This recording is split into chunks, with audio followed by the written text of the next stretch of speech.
മഞ്ഞണിഞ്ഞ മനോഹരമായ രാവുകൾ, എങ്ങും നക്ഷത്രവിളക്കുകളുടെ തിളക്കം, കാതിലും മനസ്സിലും കരോൾഗാനങ്ങളുടെ അലയടികൾ, കൈ നിറയെ സമ്മാനങ്ങളുമായി കുട്ടികളെ തേടിയെത്തുന്ന സാന്താക്ലോസും, വർണ്ണവിളക്കുകൾ തെളിഞ്ഞു കത്തുന്ന പുൽക്കൂടിന്റെ പ്രഭയും, ക്രിസ്മസ് കേക്കിന്റെ മാധുര്യമുള്ള ഓർമ്മകളുമായി ഒരു ക്രിസ്മസ് കാലം കൂടി ആഗതമാവുകയാണ്. സ്നേഹത്തിന്റെയും സഹോദര്യത്തിന്റെയും സന്തോഷത്തിന്റെയും സമഭാവനയുടെയും വിനയത്തിന്റെയും സന്ദേശം ഉണർത്തുന്ന പുണ്യദിനമാണ് ക്രിസ്മസ്. എല്ലാവർക്കും ക്രിസ്മസ് ആശംസകൾ. നമുക്കൊരു കൊച്ചു കഥ കേട്ടാലോ? ക്രിസ്തുമസിന്റെ ഒരു ശൈത്യകാല രാത്രിയിൽ ബൊഹീമിയയിലെ രാജാവായ വെൻസ്ലാവോസ് തന്റെ കൊട്ടാരവാതിൽക്കൽ നിന്ന് പുറത്തേക്ക് നോക്കിയപ്പോൾ കനത്ത മഞ്ഞുവീഴ്ചയിലും കാറ്റിലും തീ കായാൻ വിറക് ശേഖരിക്കുന്ന ഒരു ദരിദ്രനെ കണ്ടു. താൻ ചൂടുള്ള മുറിയിൽ നിന്ന് നല്ല ഭക്ഷണം കഴിക്കുമ്പോൾ പുറത്ത് ഇപ്രകാരം ഒരാൾ നിൽക്കുന്നത് കണ്ട് രാജാവിൻ്റെ മനസ്സ് വേദനിച്ചു. അദ്ദേഹം ഉടൻ തന്നെ തൻ്റെ പരിചാരകനോട് പറഞ്ഞു, ഭക്ഷണം, വീഞ്ഞ്, തീക്കായൻ വിറക് എല്ലാം കൊണ്ടുവരൂ. നമുക്ക് പോയി ആ മനുഷ്യനെ സഹായിക്കാം. പരിചാരകൻ പറഞ്ഞു, രാജാവേ, ഈ ശൈത്യം ഭയാനകമാണ്. നമുക്ക് ഈ മഞ്ഞിൽ അധിക ദൂരം പോകാനാവില്ല. വെൻസ്ലാവോസ് മെല്ലെ ചിരിച്ചുകൊണ്ട് പറഞ്ഞു, എന്നെ പിന്തുടരുക. ഞാൻ വയ്ക്കുന്ന കാലടികൾ അതുപോലെ തന്നെ നീയും വയ്ക്കുക. കനത്ത ആ മഞ്ഞുവീഴ്ചയിൽ അവർ പുറപ്പെട്ടു. രാജാവിൻ്റെ കാൽപ്പാടുകൾ മഞ്ഞിൽ ആഴമായി പതിഞ്ഞു. അതിനെതിരെ പരിചാരകൻ പോരാടിയെങ്കിലും രാജാവിൻ്റെ കാൽപ്പാടുകൾ ചവിട്ടുമ്പോഴൊക്കെ മഞ്ഞിൽ നിന്ന് ചൂടുയർന്നതുപോലെ തോന്നി.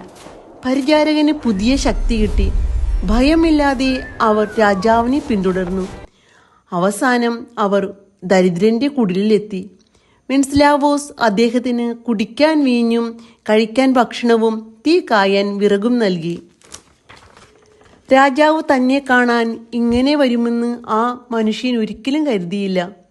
അവർ കൊട്ടാരത്തിലേക്ക് മടങ്ങുമ്പോൾ മഞ്ഞുവീഴ്ച ശമിച്ചിരുന്നു. തലമുറകളായി ഇവിടുത്തെ ജനങ്ങൾ ഈ രാജാവിൻ്റെ കരുണയും ഈ ശീതകാല അത്ഭുതത്തിൻ്റെയും രാജാവിൻ്റെ കാൽപ്പാടുകളിൽ നിന്നുയർന്ന ആ അത്ഭുത ചൂടിനെക്കുറിച്ചും സംസാരിക്കുന്നു.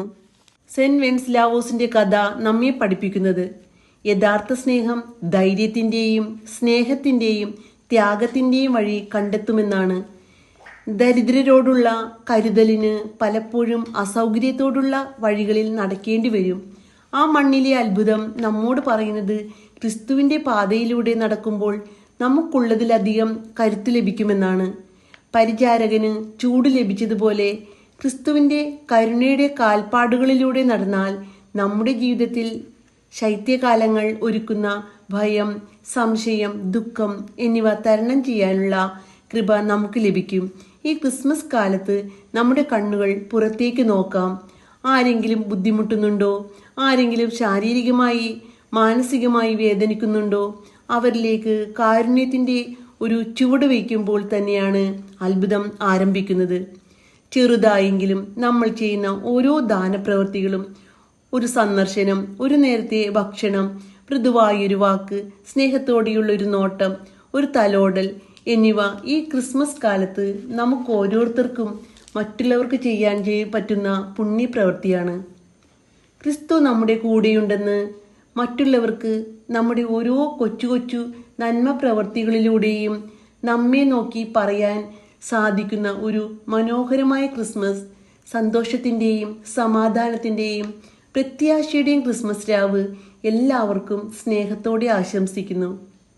സുഹൃതജപം. എൻ്റെ ഉണ്ണീശോയെ, അങ്ങേ ഞാൻ സ്നേഹിക്കുന്നു.